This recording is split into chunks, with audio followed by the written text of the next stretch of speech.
Cancer पेशंटसाठी good news.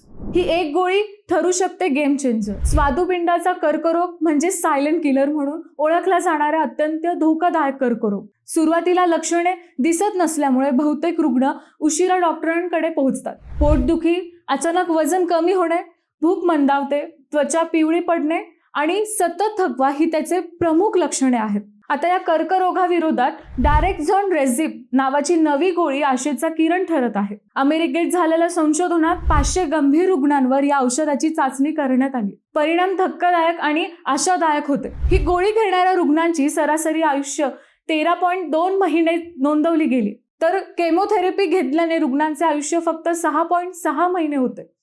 म्हणजेच जगण्याचा कालावधी जवळपास दुप्पट वाढला. हे औषध कर्करोगाच्या पेशी वाढणाऱ्या बदललेल्या प्रथिनांना रोखते, त्यामुळे ट्यूमरची वाढ मंदावते.